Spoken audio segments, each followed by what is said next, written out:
Good morning भाई। राधे राधे बेटा। चलो पढ़ना शुरू करें। हम यहाँ पे राम राम बोलते हैं, तुम राधे राधे बोलते हो। कहाँ गया वो बच्चा? यूपी में, यूपी से हो तुम है ना? हरियाणा से हो? अच्छा, नहीं नहीं, यूपी की तरफ राधा का नाम ज्यादा जपते हैं लोग, है ना? और बिहार से तो इंटेलिजेंट स्टेट से है। बिहार से हो ना, अपने आप में इंटेलिजेंस का लेवल, उनका आईक्यू थोड़ा तेज होता है बिहार वालों का, क्योंकि वो सबसे पहले, तुमने मगध नहीं पढ़ा हुआ? मगध का मतलब क्या? बिहार। उनका आईक्यू लेवल इतना तेज था कि वो उस जमाने में रोपण कृषि पद्धति को जानते थे। उन्हें पता था कि किस तरीके से खेती करनी है। कृषि पंचांग की अकल सबसे पहले इंडिया के बिहार के इलाके के लोगों को आई। हरियाणा ने तो बाद में कॉपी कर रखा है सब कुछ। तो बिहार जो है रोपण कृषि में सबसे आगे था एक जमाने में। और जितने ये अपने यहाँ पे चंद्रगुप्त मौर्य, बिंदुसार, सम्राट अशोक, सबकी राजधानी देखो, राजगृह, पाटलिपुत्र, न वैशाली, ये पूरा इलाका वही तो था। तो ये इनका जेनेटिकली आईक्यू थोड़ा सा तेज है बिहार के आदमी का। हाँ, गरीबी है, नो डाउट।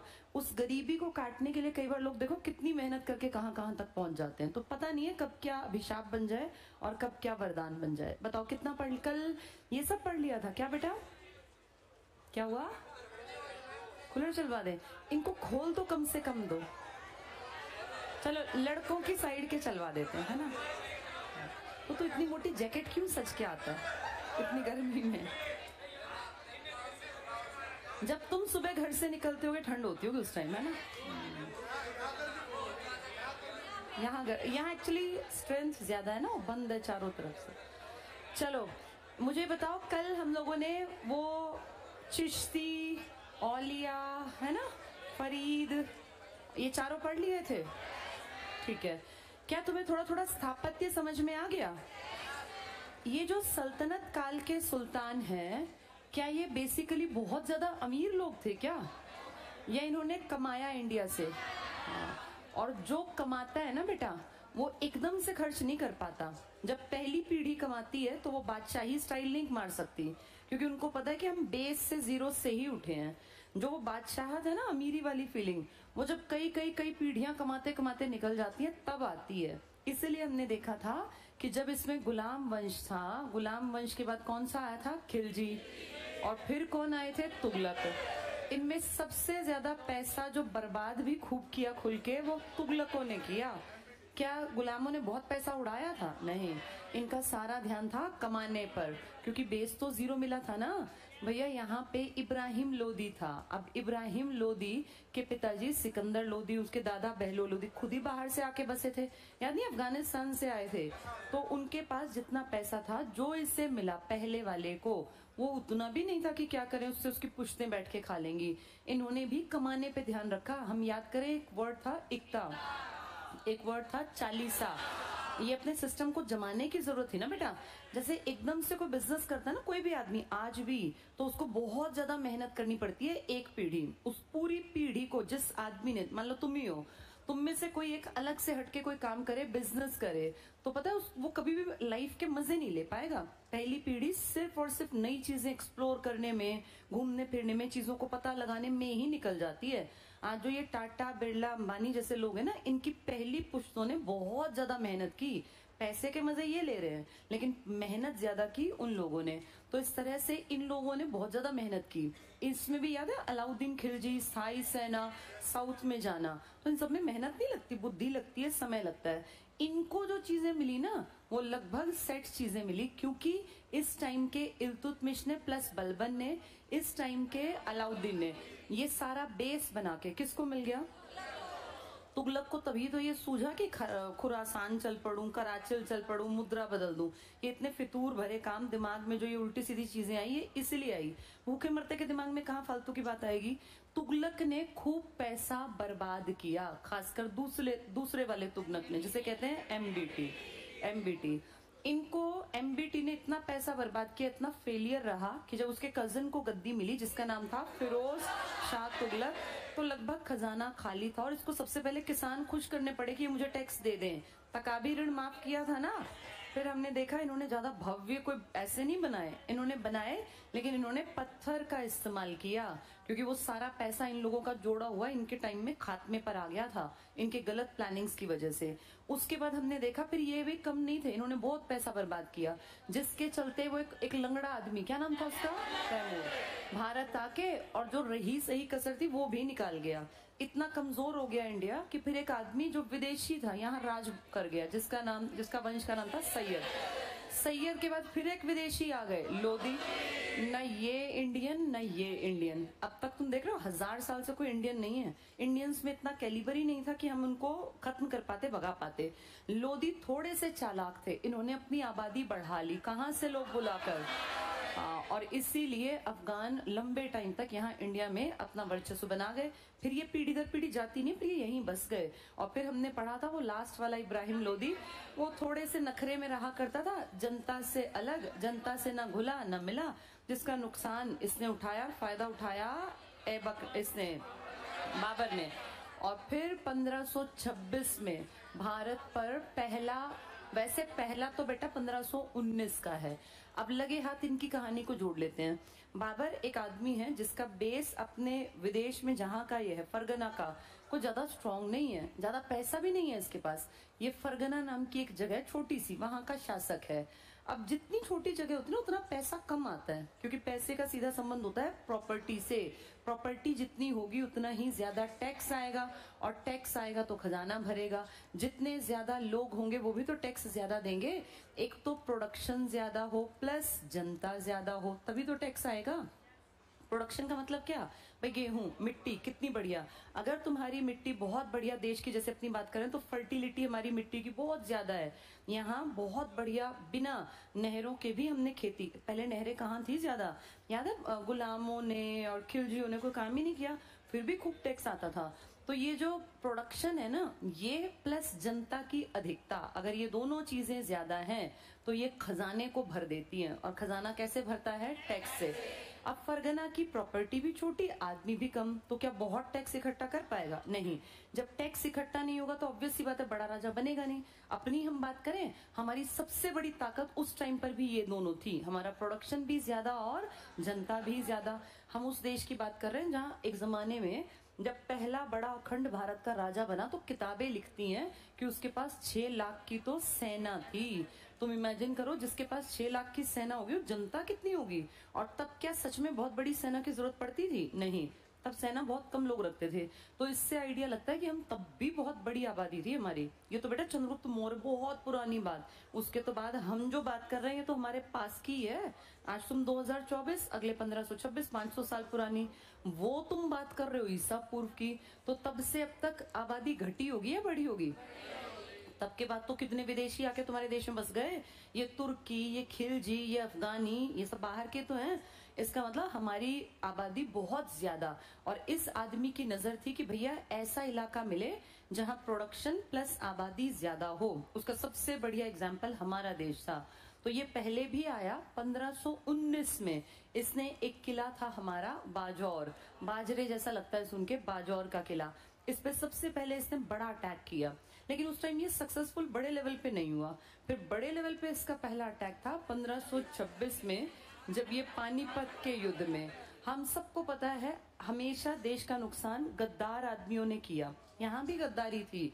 पानीपत के युद्ध में इस आदमी को बुलाने के पीछे लोधी वंश के ही लोगों का हाथ था, क्योंकि इब्राहिम लोधी से चिढ़ने वालों की एक लंबी लाइन थी।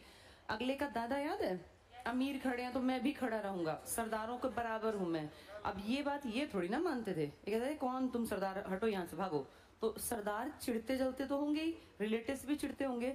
इसके मामा ने इस बाहर के आदमी को, जिसकी हम बातें कर रहे हैं, कौन है ये, बाबर, बाहर के आदमी को इनवाइट किया इब्राहिम लोधी के मामा ने, प्लस पंजाब के शासक ने। पंजाब खूब प्रोडक्टिव एरिया है, बहुत प्रोडक्शन है वहां। इन्होंने मिलके इसको बाहर इनविटेशन दिया कि भाई साहब हमारे यहाँ एक राजा है, आप आओ, इसको मार दो, ढेर धन हम आपको देंगे। एक तरह से कॉन्ट्रैक्ट किलिंग होती है ना, कि भैया तुम इसको मार दो, हम पैसे देंगे। इन्होंने इसको पैसे देने की बात कही। अब बाबर इंडिया आया, बाबर जानता था इंडिया में बड़ी सल्तनत में किसका राज चल रहा है। एक युद्ध हुआ जिसे हम कहते हैं पानीपत का प्रथम युद्ध, फर्स्ट युद्ध। और इस युद्ध में बहुत आसानी से जिन लोगों को पुश्तैनी राज हाथ में आया था, जो लोग 1206 की प्रॉपर्टी पर भी राज कर रहे थे, क्योंकि ऐबक की प्रॉपर्टी भी तो इन्हीं को मिली थी, जिन्होंने 1206 की प्रॉपर्टी पर अब तक राज किया। 1526 आ गया। इमेजिन करो कितने सालों से ये लोग यहाँ पर वारिस थे। चाहे भैया लोग बदले हो, लेकिन बेसिकली प्रॉपर्टी तो हम तो वही थे ना, दिल्ली तो वही थी। तो अब इस आदमी को लड़ाई करनी पड़ी पानीपत के पहले युद्ध में एक विदेशी से। इसको ये कंफर्मेशन देगी मैं जीतूंगा, मेरे पास इतनी लाखों की सेना, भैया मेरे पास पुश्तैनी पैसा।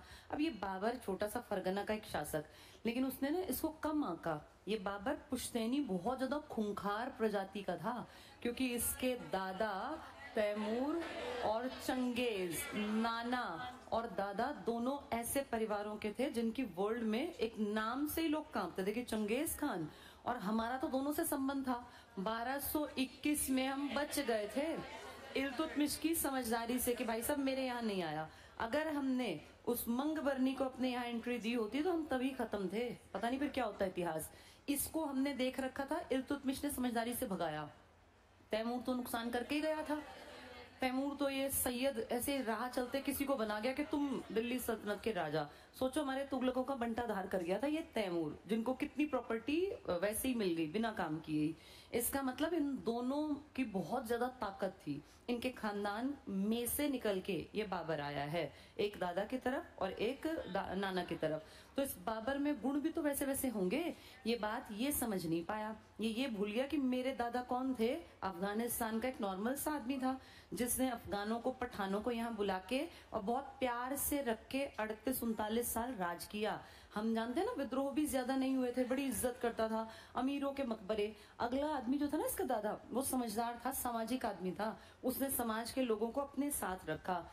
ये घमंड में चूर, क्योंकि अगले का बाप था सिकंदर लोदी, शहर बसा रखा था उस टाइम, गजे सिकंदरी और ये सब चीजें ना अपने बाप के नाम का। काबिलियत थी नहीं, बाप के नाम का फायदा उठा के कितने दिन टिकेगा। 1517 में राजा बना था, 19 में देखो उसने पहले भी आक्रमण कर रखा है, और अब आ गया 1526 में दोनों के बीच युद्ध हुआ। पहली बार ऐसा हुआ इंडिया में कि दिल्ली सल्तनत उखड़ेगी। इससे पहले दिल्ली सल्तनत कभी मतलब ही नहीं था। इनका दबदबा था सल्तनत वालों का। बहुत बड़ी फौज लेके दिल्ली से कूच करके पानीपत आ गया, और एक छोटी सी मुट्ठी भर फौज लेके इस तरफ। कौन था ये? लेकिन बाबर और इस लोदी में बहुत बड़ा अंतर था। इसकी फौज थी पुराने स्टाइल की, वो अपनी तलवार और वो बर्छी, कृपाण, कटारी ढाल लेके। इसके पास था तोपखाना यहाँ की जनता ने, प्रजा ने, सेना ने कभी देखा ही नहीं था। हमें आइडिया नहीं था तोप कैसी होती है। इन्होंने आके अपनी और आगे की तरफ तोप ही खड़ी कर दी आगे की तरफ, कि भैया इतनी बड़ी सेना है तो कोई नहीं, हम तोप से अटैक करेंगे। अब हमारे यहाँ सैनिक जो हैं, अश्व सेना, गज सेना, रथ सेना, हम तो वो लोग थे ना, पैदल सेना। हमारी लाखों की सेना और इसकी मुट्ठी भर। जैसे देख के भी लग रहा था ये तो हारेगा, लेकिन हमें ये नहीं पता था हमारी सेना को जो 4 उसमें बटी हुई थी कि ये तोप क्या नुकसान कर सकती हैं। हाथी का भी तो नुकसान करेगी तो इसका घोड़े का भी, रथ का भी। आइडिया ही नहीं था। जब इसने अपने तोप खाने वालों को, जो उसके तोपची थे, एक का नाम था अली और एक का नाम था मुस्तफा, कहते हैं दोनों बहुत बेस्ट तोपची थे। इनको पता था कब कहाँ तोप से गोला फेंकना है, कहाँ ज्यादा प्रभाव पड़ेगा। इन दोनों के लीडरशिप में तोप खाने का इस्तेमाल किया, और जब तक उनकी कुछ समझ में आता तब तक यहाँ से गोले निकाल कर इधर फेंके जाने लग गए।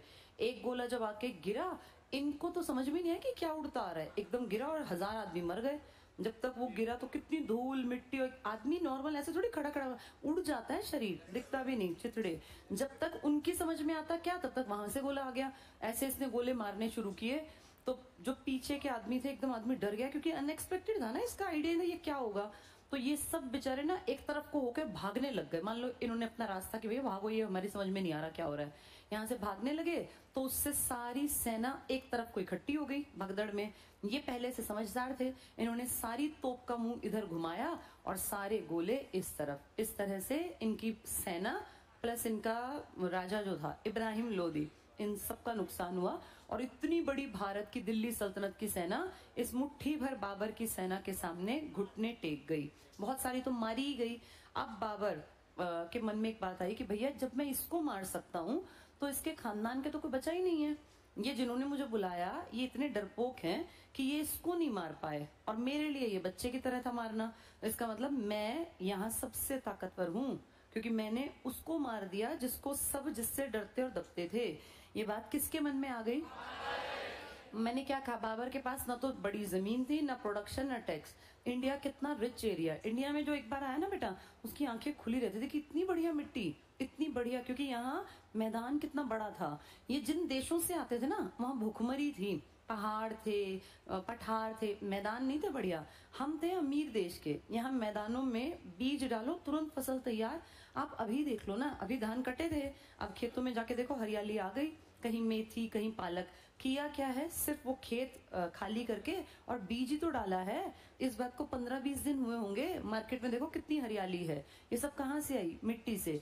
हम जिस मिट्टी में रहते हैं ना, इसमें बीज डालने की जरूरत है बस। एकदम से यहाँ पालक, मेथी, घिया, तोरी जो डाल दिया, ये इतनी बढ़िया मिट्टी है। ऐसी मिट्टी के लिए लोग बेटा एक दूसरे का मर्डर कर देते हैं। पुराने टाइम में तो और कुछ था ही नहीं, मिट्टी सब कुछ थी, क्योंकि टैक्स खेती से आता था। तो इसके मन में आया कि मैं यहीं बस जाता हूँ। अब इसको कोई चैलेंज करने वाला नहीं था, तो इसने यहाँ की पानीपत की जनता को खुश करने के लिए, कहते हैं, चांदी का एक सिक्का बांटा हर एक नागरिक को जो पानीपत के थे।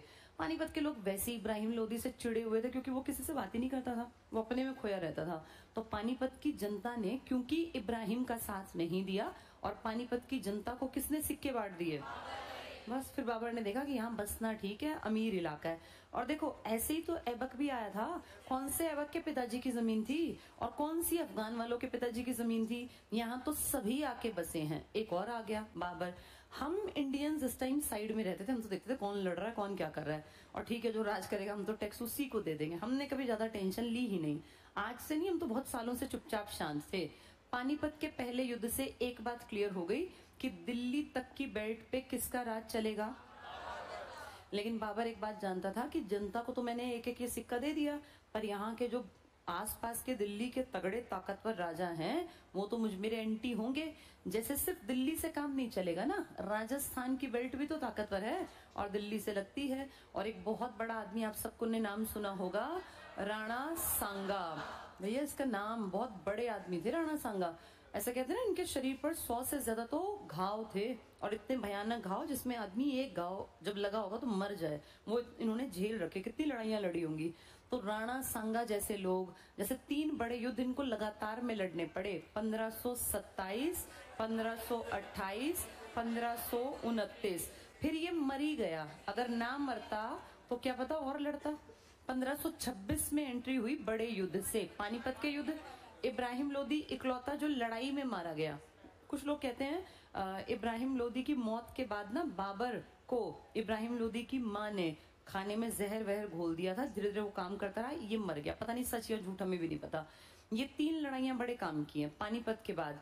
और इनको याद करने का ट्रिक है, ख छ घ, ख छ घ। ये खानवा, इसको खानवा, इसको चंदेरी, और इससे घाघरा का युद्ध कहते हैं। ये जगह के नाम हैं। खानवा राजस्थान में युद्ध हुआ, इसमें राणा सांगा और बाबर। बाबर विदेशी है, राणा सांगा बिल्कुल लोकल अपने राजस्थानी। बढ़िया लड़ाई हुई दोनों के बीच में। इसमें राणा सांगा हार गए और बाबर जीत गया। बाबर का कॉन्फिडेंस बूस्टअप हुआ ना कि अरे मैंने तो इसको लोधी को भी हरा दिया जो दिल्ली सल्तनत का था, मैंने राजस्थान के राणा सांगा को भी हरा दिया। इससे ना आदमी और बढ़िया लड़ पाता है। राणा सांगा टिपिकल हिंदू हैं, जो प्रॉपर, जिसको हम हिंदुत्व मानते हैं। तो फिर इसने पता है क्या कहा कि मैं गाजी हूँ। गाजी याद है तुम लोगों को? हाँ, गाजी हमने पहले भी पढ़ा था ना। इसने अपने लोगों को भी यही कहा, लड़ने वालों को, कि हम जो हैं ये दूसरे धर्म के लोग हैं और हमें नष्ट करने हैं। तो वहां से फिर ये हिंदू मुस्लिम का भी एक थोड़ा सा फंडा बना। यहाँ जाके राणा सांगा की हार और इसकी जीत ने इसके कॉन्फिडेंस को बहुत ज्यादा बढ़ाया।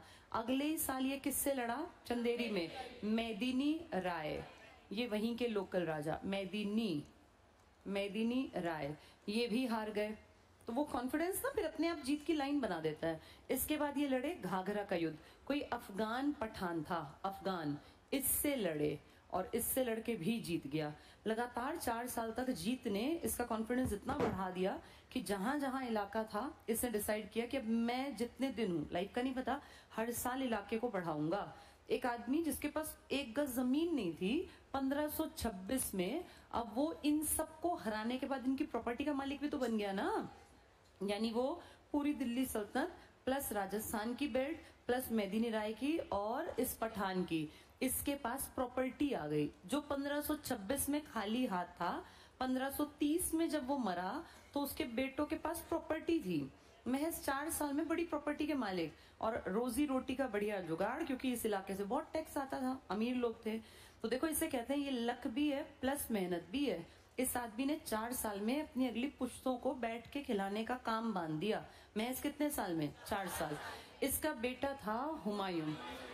जब ये मरा ना बाबर, तो इसको आराम बाग में दफनाया पहले, बाद में फिर इसकी कब्र को खोद के बाहर ले गए थे, वो कहानी बाद में बताऊंगी। अब देखो हुमायूं को अच्छा आदमी था, ये बढ़िया आदमी, लेकिन इसने एक बहुत बड़ी गलती कर दी। ये इतिहास की बड़ी गलतियों में गिनी जाती है। इसने अपनी प्रॉपर्टी का बंटवारा कर दिया। जैसे अगर राजा बन के रहना है ना तो प्रॉपर्टी बांटनी नहीं है, क्योंकि बट्टी तो फिर आप छोटे बन गए ना, आपका साधन घट गया। इसने अपने पिताजी की जोड़ी हुई प्रॉपर्टी के 4 हिस्से कर दिए, क्योंकि 4 भाई थे, कामरान, अस्करी और हिंदाल। और अपने तीनों भाइयों को कहा देखो भाई, पिताजी ने प्रॉपर्टी जोड़ी, हम 4 भाई हैं, चारों बराबर बांट लेते हैं। उन्होंने बिल्कुल नहीं कहा था हमें प्रॉपर्टी दे दे। ये बड़ा था, इसने बड़प्पन दिखाया और इसने अपने भाइयों को प्रॉपर्टी में हिस्सा दे दिया। इसे क्या पता था वही भाई इसकी जान के दुश्मन बन जाएंगे प्रॉपर्टी को और हथियाने के लिए। और जब भाई ही दुश्मनी करेंगे तो फिर बाहर के लोगों की जरूरत ही नहीं पड़ेगी। इसके 10 साल पूरे 1530 में इसको राजपाट मिला, 30 से लेके 40 तक हर साल इसके कलेश नहीं निपटे। 10 साल, कभी कहीं विद्रोह कभी कहीं विद्रोह। भाई इतने घटिया थे, दूसरों के साथ मिल गए और दूसरों के साथ मिलके अपने भाई के ऊपर अटैक करवाते कि हुमायूं के ऊपर अटैक करो। उनको इतना मर जाएगा तो प्रॉपर्टी के मालिक हम बनेंगे। हुमायूं 10 साल जिंदगी के लड़ते लड़ते लड़ते बहुत दुखी था। 2 लड़ाइयां इसकी बड़ी भयानक थी, जिसमें कि इसको अपना बोरिया बिस्तर बांध के भागना पड़ा। एक 1539 की और एक 1540 की, लास्ट की लड़ाइयां। 39 के युद्ध को कहते हैं चौसा और इसे कहते हैं बिलग्राम। इस बिलग्राम में तो ये बिल में ही घुस गया, भाग ही गया।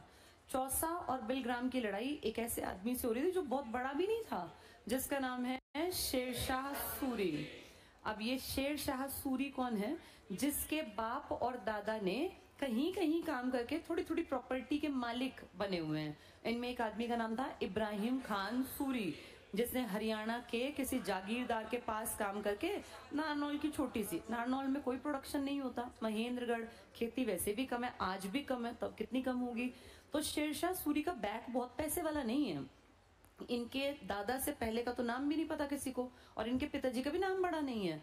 इसका मतलब शेरशाह सूरी पुश्तैनी बहुत अमीर नहीं है। हाँ ठीक है, पैसे वाला आदमी है, लेकिन ऐसा नहीं है जैसे इनको अगर देखें हुमायूं को। हुमायूं के पिताजी के पास 1 गज जमीन नहीं थी और 4 साल में प्रॉपर्टी का मालिक बन गया। देखे तो बैक तो इसकी भी नहीं है, लेकिन इसके पिता ने ना एक डर, एक भय का माहौल बना रखा था। अब दोनों का बैकग्राउंड नोटिस करो, एक जैसा सही है। इसके भी पिताजी नए टाइप के ही हैं और इसके भी पिताजी और दादा कुछ ज्यादा बड़े मालिक नहीं है। दोनों लड़कों में संघर्ष हुआ और शेरशाह ज्यादा काबिल निकला। हुमायूं को भागना पड़ा अपना घर, अपना देश, अपनी प्रॉपर्टी छोड़कर। शेरशाह सूरी ने चौसा के युद्ध में हराया। इस बात को हुमायूं ने दिल पे ले लिया कि भाई मैं हार गया। अगले साल फिर आया, बिलग्राम, कन्नौज, यूपी में इतनी बुरी तरह हराया कि इसको जान बचानी पड़ी, इसको मर्डर कर देते वो। इसने गंगा नदी में कूद के और अपनी जान बचाई जैसे तैसे। कहते हैं किसी भिश्ती ने इसको बचाया था, जो ये नाव वगैरह चलाते हैं।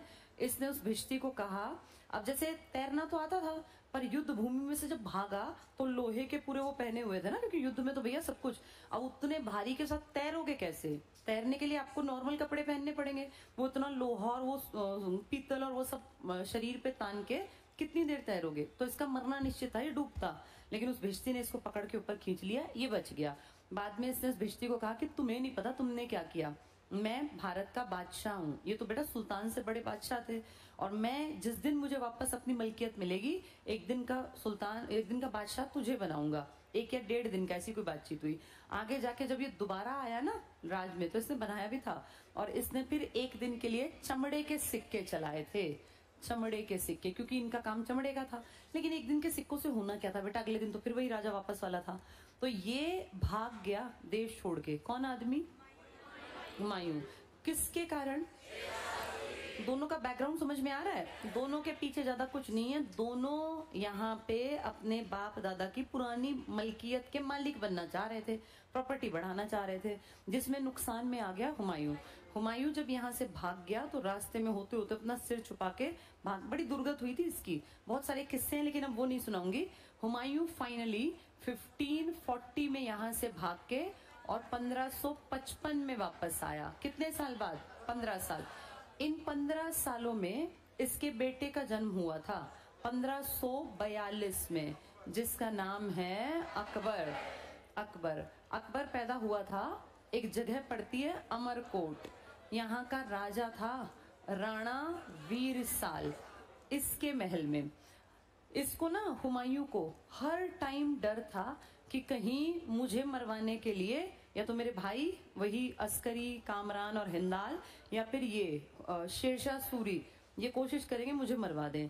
तो ये ना बड़ा अपना सिर छुपा के गायब हो गया यहाँ से। अब सोचो, ये इंडिया से पाकिस्तान की बेल्ट से होता हुआ अफगानिस्तान और फिर आगे ईरान पहुंचा। ईरान में राजाओं को शाह कहते थे। हमें ये पता है कि पुराने टाइम में यही हमारे ऊपर अटैक करते थे, है ना, ईरान के और अफगानिस्तान, ये तो भूखे मरते यहाँ आते थे। ये गौर, गजनवी, यही तो इलाके थे। आज देखो समय का नहीं पता होता। आज हुमायूं को यहाँ इंडिया से भाग के और वहीं शरण लेनी पड़ी, जो कभी इंडिया पे अटैक करके यहाँ से भर भर के सोने की मूर्तियां और ये सब अन्न ले जाते थे। तो समय का नहीं पता किसका दाना कहाँ लिखा है।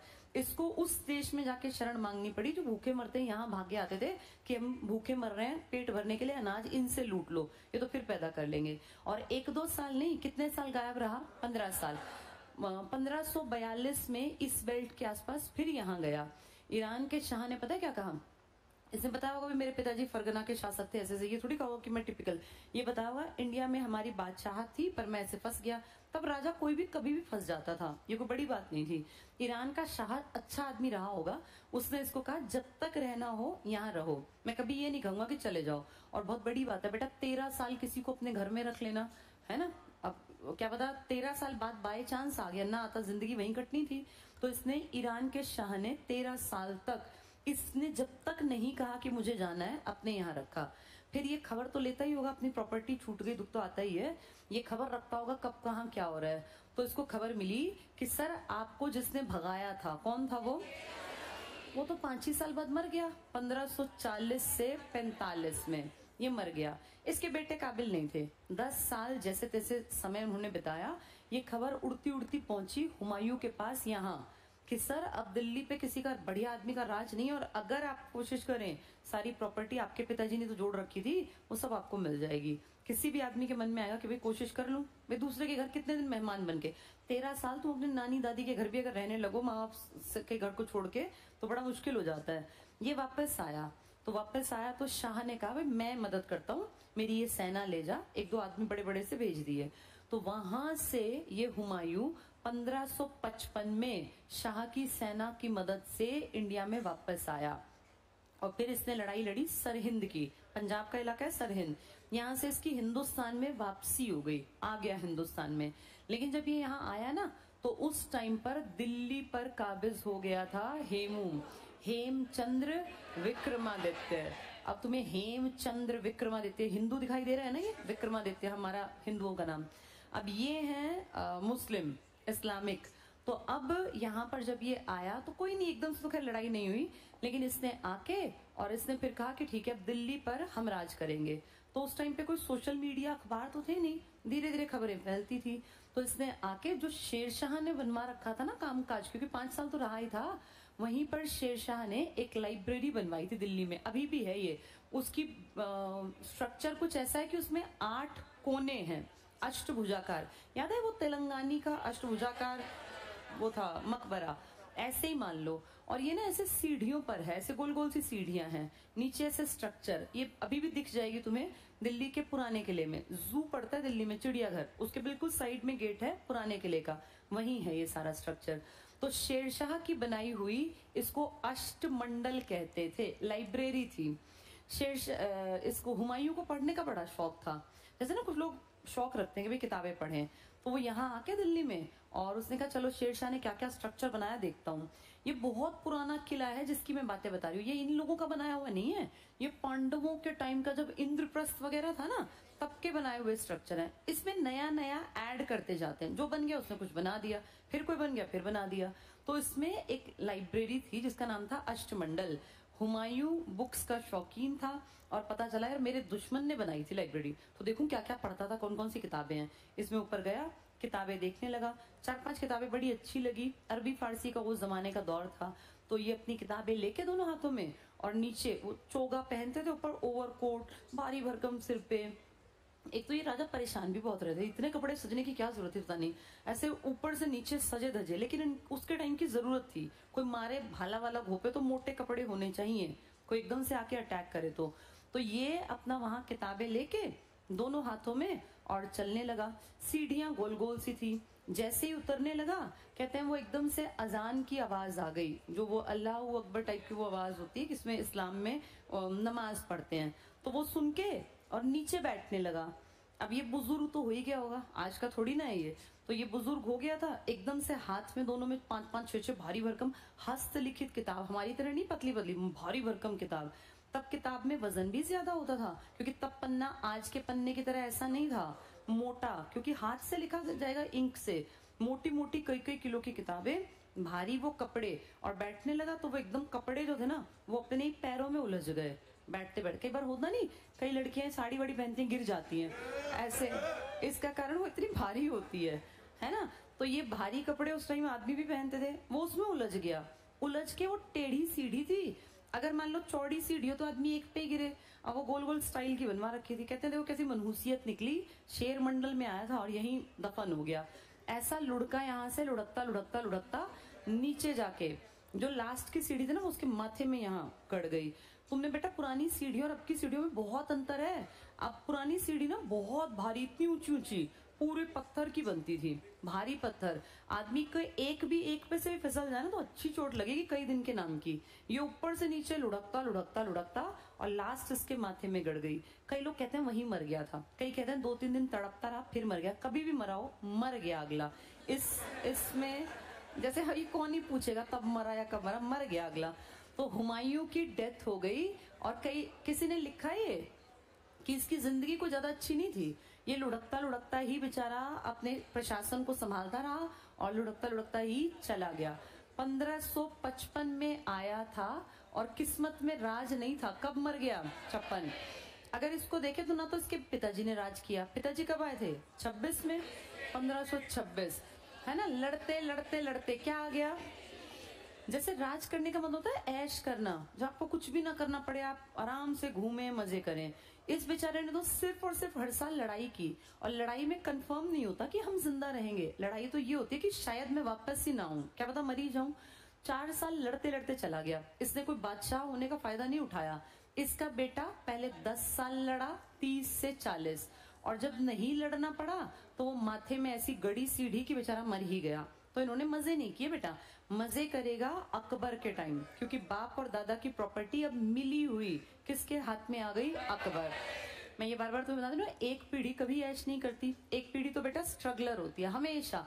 और ये हम तो नॉर्मल लोग हैं, तुम इनको देखो ना, ये भी तो स्ट्रगलर थे। अब ये कहानी सुन के तुम्हें क्या लग रहा है कि बाबर ने बहुत मजे की जिंदगी जी? बाबर प्लानिंग्स में मर गया। बाबर हर साल सोचता होगा इस बार मुझे क्या करना है, क्या करना है। बाबर के पास परमानेंट साधन नहीं था कमाई का, बाबर ने जमीन इकट्ठी की है। उसके बाप दादा के पास यहाँ 1 गज जमीन नहीं थी।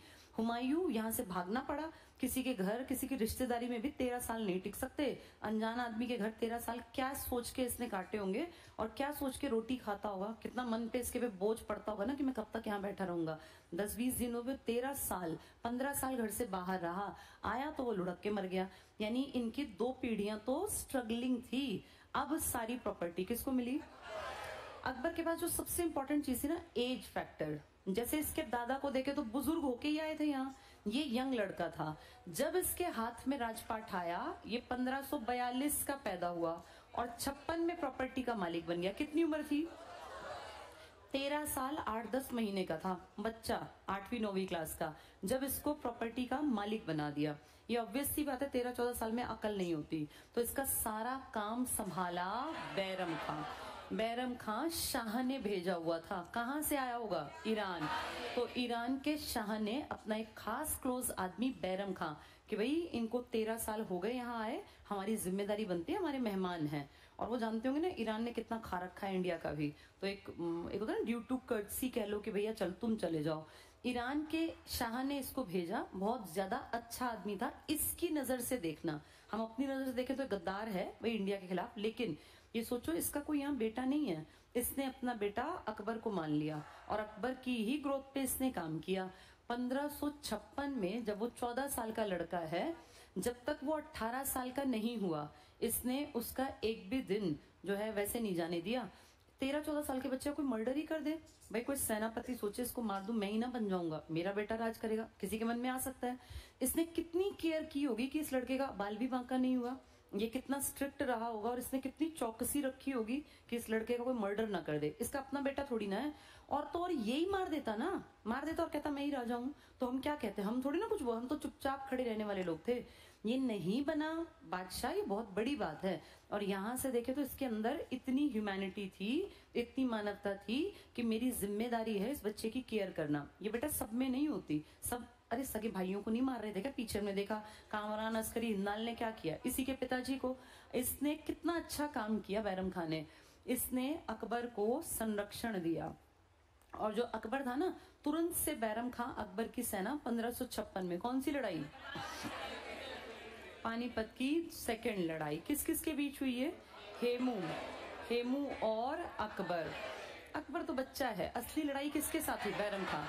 हेमू ऑलमोस्ट जीत गया था, पर लास्ट मोमेंट पे एक तीर इसकी आंख में लग गया। और आंख बहुत सेंसिटिव होती है, किसी का हाथ भी लग जाए आंख एकदम से बंद, तो वो आंख में तीर, बेहोश हो गया। हाथी के हौद पे बैठा था, बैलेंस सब बिगड़ा, नीचे गिर गया। नीचे गिरते ही इस बैरम खान ने इसका सर कलम कर दिया, गर्दन काट दी। जैसे ये धोखा है, लेकिन बेटा वो है ना कि लड़ाई में सब जायज है, अब ये बेशक धोखा है। अब बैरम खान ने जो किया वो उसको उस टाइम पे सही लगा कि अकबर का दुश्मन है ये, उसको वो बच्चे का दुश्मन दिख रहा था। इस कारण से पानीपत की दूसरी लड़ाई में किसकी जीत हुई? यहाँ से फिर इनका पॉजिटिव टाइम चल पड़ा। अगले के बाप ने और दादा ने, दोनों ने संघर्ष किया, उनके पास कुछ सानी भागना पड़ा था, लेकिन इसको एक आदमी मिल गया जिसने इसकी प्रॉपर्टी भी बढ़ाई और इसकी केयर भी की। 1556 से 60 में अकबर बड़ा भी तो हो गया। कितने साल का हो गया? 18 साल। तुम लोगों की उम्र का एक लड़का जब जवान होते हैं ना, तो सबसे ज्यादा बुरे अपने माँ बाप ही लगते हैं। एक टाइम आता है लाइफ में जब सबसे ज्यादा दुश्मन अपने माँ बाप दिखते हैं। ऐसा ही अकबर के साथ हुआ। अकबर को लगा कि ये आदमी मुझे मेरी मर्जी नहीं करने देता, हर काम में अपनी टांग अड़ाता है, और ये कौन है? मेरे पिताजी मर गए तो ये मेरा पिता की जगह थोड़ी ना है, मेरी मर्जी, मैं बादशाह हूं, मैं कुछ भी करूं।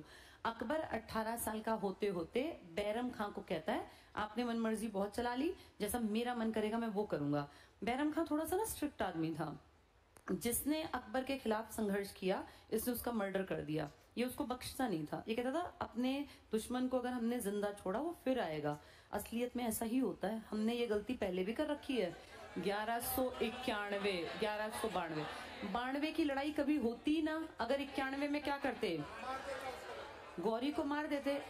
जिस प्रॉपर्टी से आया गौरी भी तो वहीं की पैदाइश था, गौरी नहीं उसी इलाके, गौर वहीं तो है, ये ईरान अफगानिस्तान की बेल्ट। तो इसका मतलब ये अपनी जगह बिल्कुल ठीक था।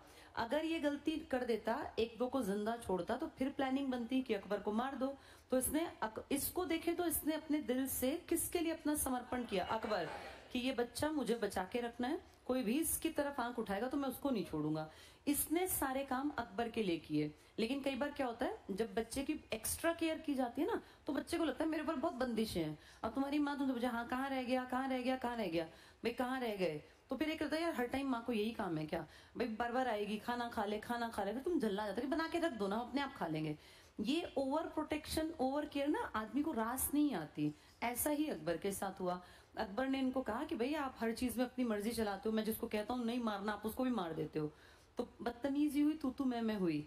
बैरम खां को इसने कहा आपने बहुत कर लिया, मुझे अब आपकी बिल्कुल जरूरत नहीं है, मैं आपको इज्जत के साथ ये बात कह रहा हूँ, आप अपनी हज यात्रा पे निकल जाओ। तो अकबर ने किसको चलता कर दिया? बैरम खां को। कितना ज्यादा। अब इसको अपने पार्ट पे देखो, हम बैरम खां तो दुख होगा ना कि यार इसको हम मार देते तभी ठीक रहता, हमने तो इसकी भलाई के लिए इसको जिंदा रखा, इसके खाने का ध्यान, क्योंकि तब तो कोई एक चुटकी जहर मिलाता बच्चा मर जाता। इसने कितनी केयर की होगी, इस बात को सोच के देखो। एक राजा के बच्चे को जिंदा रखना बहुत मुश्किल था, चैलेंजिंग था।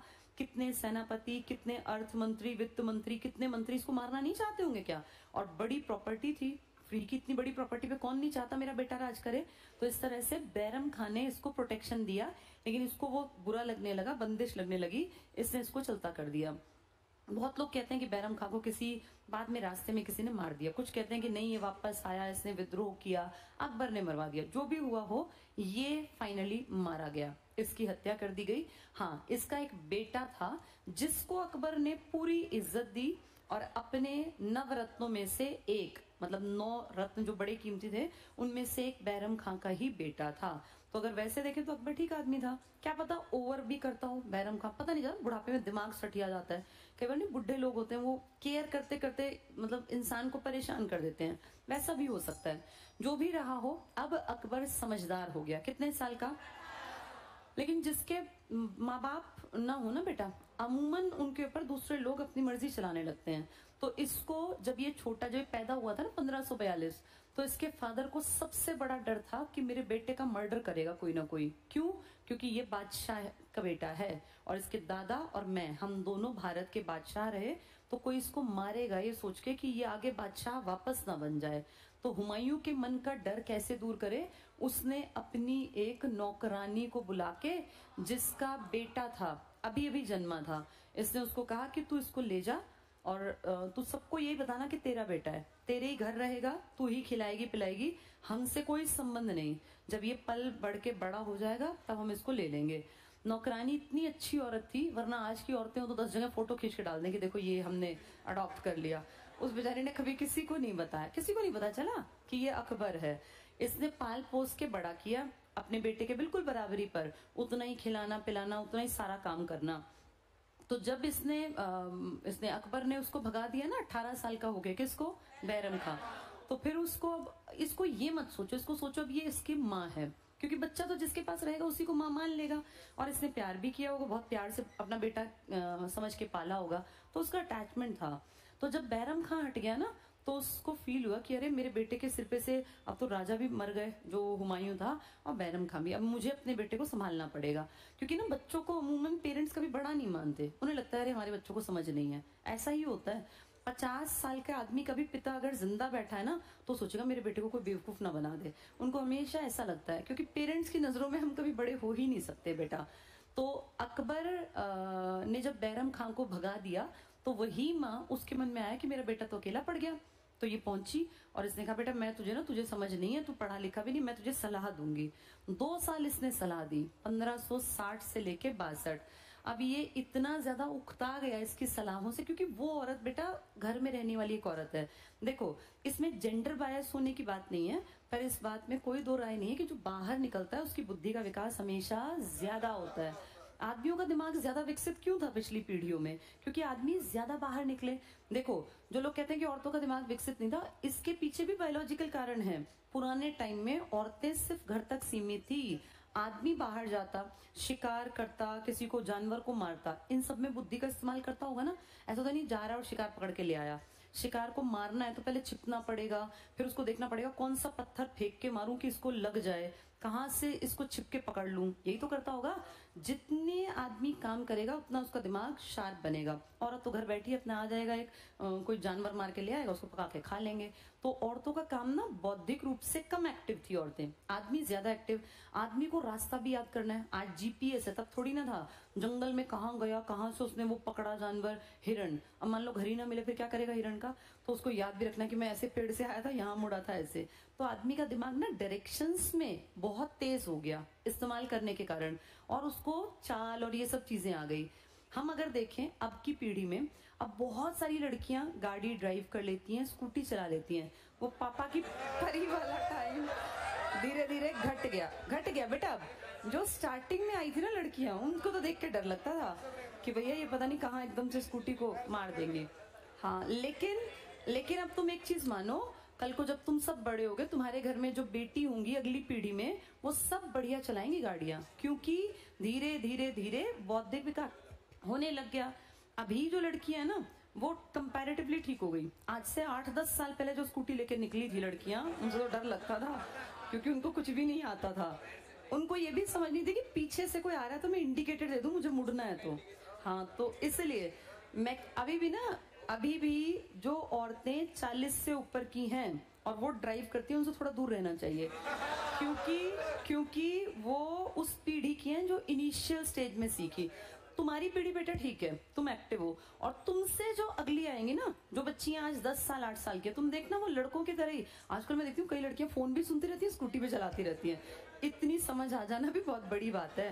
धीरे धीरे उनका डेवलपमेंट, इसको ऐसे मत देखो, ऐसे देखो पहले 0 पे थी, आज 0 से ऊपर बढ़ गई ना। तुम में से किसकी मदर ने स्कूटी चलाई, दादी ने स्कूटी चलाई, इन्होंने स्कूटी चलाई, इनकी अगली पीढ़ियां एक्टिव होंगी, वो अच्छी ड्राइव कर लेंगी। तो धीरे धीरे जिस चीज का इस्तेमाल करोगे वही ना। पहले औरतें इतनी ज्यादा बेचारी दबी कुचली थी, कहीं जाना नहीं, डायरेक्शन याद नहीं। अब लड़कियां ड्राइव करती हैं, डायरेक्शन की ज्यादा समझ आ गई, धीरे धीरे दिमाग विकसित होगा। जब पहली बार आदमी ने कोई वाहन चलाया तो उससे भी गलतियां हुई होंगी। तुम लोगों को क्यों आसान लगता है? क्योंकि तुम लोगों का जेनेटिकली वो दिमाग का पार्ट एक्टिव है, जो लड़कियों में नहीं था। लेकिन अब लड़कियां देखो एक्टिवली उस चीज पे काम कर रही हैं। ऐसे ही इंजीनियरिंग है बेटा। एक टाइम पे मैथ्स और फिजिक्स पढ़ना लड़कों का काम था। आज तुम देखो कितनी लड़कियां हैं जो इंजीनियरिंग में जा रही हैं, बहुत अच्छा काम कर रही हैं, और कितने कितने रुपए के पैकेज उठा लेती हैं। दिमाग ना एक ऐसी चीज है, इसका जितना ज्यादा इस्तेमाल करोगे जिस चीज में, वैसा ही बन जाएगा, और इसका असर अगली पीढ़ियों पर भी आता है। तो अब लड़कियां ड्राइविंग, जब एक पीढ़ी 2 पीढ़ी तक ये गड़बड़ रही ना कि भाई नहीं समझ में आ रहा, डायरेक्शन की समझ नहीं है, स्पीड की समझ नहीं है, अब ठीक हो गई। ऐसे ही यहाँ हुआ, इसको स्टार्टिंग से वो माहौल नहीं मिला तो बुद्धि कम विकसित थी। एक और बड़ी बात, अकबर अनपढ़ था, निरक्षर था, क्योंकि नौकरानी के घर रहा तो नौकर थोड़ी ना पढ़ा करते थे, न उसका बेटा पढ़ा न ये पढ़ा। जब इसके पिता एक्सपायर हुए तो ये राजपाट मिल गया। बैरम खान ने 4 साल काम संभाल लिया, काम करना नहीं पड़ा, बस सिग्नेचर करता था। अब 2 साल जब माँ ने काम संभाला, महामंगा ने, तब फिर इसने फील किया कि यार बात नहीं बनेगी, क्योंकि औरत का दिमाग तो उतना विकसित होगा नहीं। 1500 में कौन सी औरत इतनी एडवांस थी, कौन अखबार पढ़ती थी, कौन पॉलिटिक्स की बातें जानती थी। तो वो सोच जितनी छोटी होगी वैसी सलाह देगी। तो इस टाइम को कहते हैं पेटीकोट साम्राज्य। पेटीकोट साम्राज्य एग्जाम में आ जाएगा, किससे संबंधित था, तो क्या टिक करके आओगे? ये अकबर के राज से 1560 से 62 तक का टाइम क्या कहलाया? फिर इसकी समझ में आ गया कि भैया अपने मरे बिना स्वर्ग नहीं दिखेगा। अगर मुझे राज करना है ना, तो मेरे अंदर अक्ल होनी चाहिए। मैं कभी बैरम खां के ऊपर मुंह धोके कि भैया ये कर देंगे, कभी माँ के ऊपर नहीं काम चलेगा। मुझे सीखना पड़ेगा। सीखने का क्या साधन? उम्र भी तो भागती जा रही है। 1542 में पैदा हुआ आदमी 1562 में कितने साल का हो गया? अब स्कूल की उम्र तो गई, स्कूल में तो जा नहीं सकता, मदरसे में जा नहीं सकता, क्या करे? लेकिन बुद्धि तो बढ़ानी पड़ेगी। ना कोई समझ, ना सोच, ना कुछ भी नहीं आता पता। तो सोचा अब मैं क्या करूं। इसने दिमाग लगाया कि 2 तरीके से ज्ञान आता है, या तो मैं पढ़ पाऊं, पढ़ तो मैं सकता नहीं। अब दूसरा तरीका है सुनकर, सुनकर भी नॉलेज आती है। आप कितनी सारी अच्छी वीडियोस देखते हैं जिसमें अच्छी अच्छी जानकारी, तो आपको नॉलेज बढ़ जाती है ना आपकी। इसने दिमाग दौड़ाया कि मुझे सुन के सीखना पड़ेगा। अब सुनकर किससे सीखूं? तो मैं, उस टाइम पर धर्म बड़ी चीज थी, और हर धर्म में कोई ना कोई, जैसे हिंदुओं में क्या थे? साधु संत। ये क्या सिखाएंगे किसी को? वेद पुराण महाभारत, ये तो बताते होंगे। ऐसे मुस्लिम्स में कौन लोग थे? सूफी थे, है ना, उलेमा थे, सूफी थे। ऐसे ही क्रिश्चियंस में जो थे वो प्रीस्ट नहीं बोलते उन लोगों को, प्रीस्ट, हाँ पादरी जिसको बोल देते हैं हम। इस तरह से ही सिखों में बहुत सारे गुरु थे।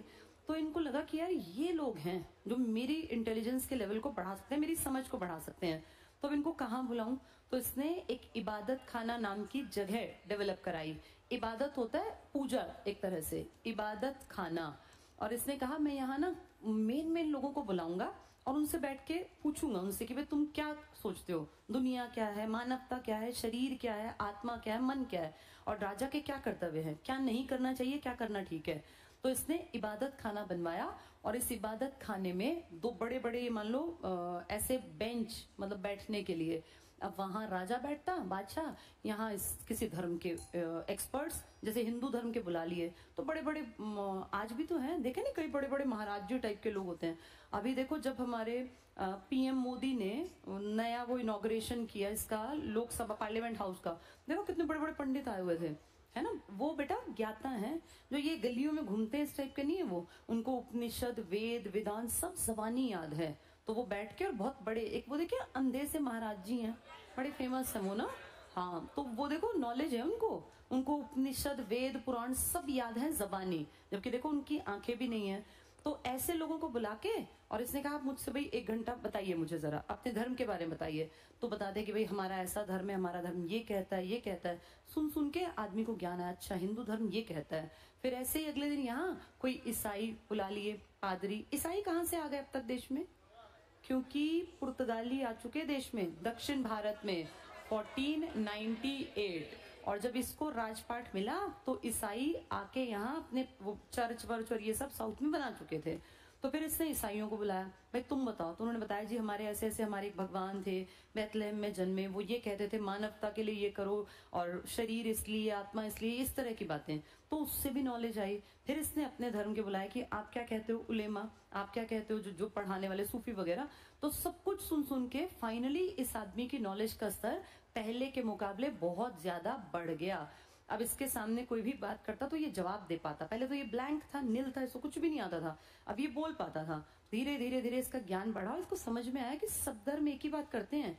हिंदुओं ने भी कहा झूठ मत बोलो, मुसलमानों के, इस्लाम वालों ने भी कहा, क्रिश्चियनिटी ने भी कहा, बौद्ध ने भी कहा, जैन। तो इसको बेसिक बात समझ में आई कि सब बातें एक जैसी ही होती हैं। सब कहते हैं इंसानियत पे काम करो, झूठ मत बोलो, चोरी मत करो, वही 4 नियम। तो इसने फिर कहीं ना कहीं फील किया कि सब धर्म एक बात करते हैं और मैं अपना धर्म चलाऊंगा।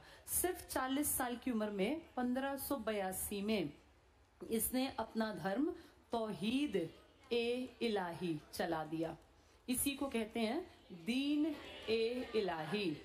एक आदमी जो बिल्कुल इलिटरेट है, जिसको कुछ भी नहीं आता, 18 साल 20 साल तक जिसने कुछ नहीं किया, उसने अगले 20 साल में इतनी नॉलेज हासिल की कि वो एक धर्म चला के, और फिर वो पता कितना बढ़िया आदमी बन गया। ये कहता है जिसका मन करे मेरे धर्म को मानना, ना मन करे मत मानना, मैं कभी नहीं कहूंगा कि जबरदस्ती मेरा धर्म मानो। इससे पता चलता है कि इसको सच में समझ में आ गया कि सब धर्म बराबर है। लेकिन एक राजा है ये, अब राजा ज्यादा लीनियंट होगा तो भी दिक्कत है। राजा को राजपाट भी संभालना है, लड़ाइयां भी करनी है।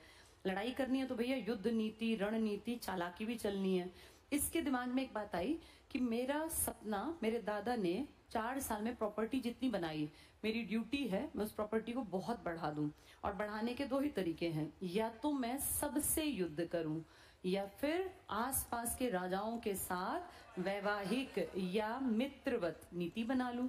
जिनके घर में बहन बेटी है शादी लायक, वहां तो विवाह संबंध, और जहां बहन बेटी नहीं है किसी के घर में, तो वहां दोस्ती, नजराना, उपहार। ये ना आज से नहीं है, ना ही ये अकेला है। ऐसा करने वाले याद करो मगध में भी हुए थे, जो हिंदू, जिसको हम कहते हैं टिपिकल हम सनातनी। तो इसका ये एग्जाम्पल है कि राजाओं ने हमेशा से ऐसा ही किया है, और हम अभी भी ऐसा ही कर रहे हैं। हम नेपाल के साथ इस टाइम पर मित्रवत नीति में है, चाइना के साथ, पाकिस्तान के साथ हमारी युद्ध नीति है। वैवाहिक संबंध अब नहीं रहे उतने, क्योंकि अब तो लोग अपने आप ही मर्जी से शादी करते हैं। लेकिन पहले राजा अपनी बेटी, अब एज सच राजा रहे भी नहीं ना, तो ये जो संबंध है ना, ये उस टाइम पर भी इसने अपनाए, जिसके चलते इसके संबंध राजस्थान के राजाओं के साथ कंपैरेटिवली अच्छे हो गए। कुछ लोग जो इसकी बात नहीं माने, जो इसको विधर्मी मानते थे, जैसे राणा सांगा था ना, राणा सांगा किससे लड़े थे? बाबर। गाजी बोला था उसने अपने आप को। राणा सांगा का पोता आ गया वहां, बाबर का पोता, यहाँ राणा सांगा, आमने सामने। कौन है ये? अकबर और महाराणा प्रताप, दोनों के दादा लड़े थे, अब दोनों पोते लड़ेंगे। दादाओं में भी बाबर जीता था, पोतों में भी अकबर ही जीतेगा। लेकिन लड़ने का जिगरा होना बहुत बड़ी बात है, इसीलिए बहुत रिस्पेक्ट से किसका नाम लिया जाता है? महाराणा प्रताप का भी और राणा सांगा। दादा पोता दोनों सम्मान के योग्य हैं, और छोटी सी सेना के बलबूते इतना बड़ा डिसीजन कि हम इनसे टक्कर लेंगे। मैक्सिमम लोग झुक गए। ज्यादातर ने क्या किया, जिनके घर बहन बेटी थी कि शादी के संबंध, कि भैया ठीक है अब धर्म बदलेगा कोई बात नहीं। हम सब ने जोधा अकबर का किस्सा सुना है ना, कहानी सुनी है, तो वही है ये नीतियां। चलो इसको कल फिर आगे कंटिन्यू करेंगे।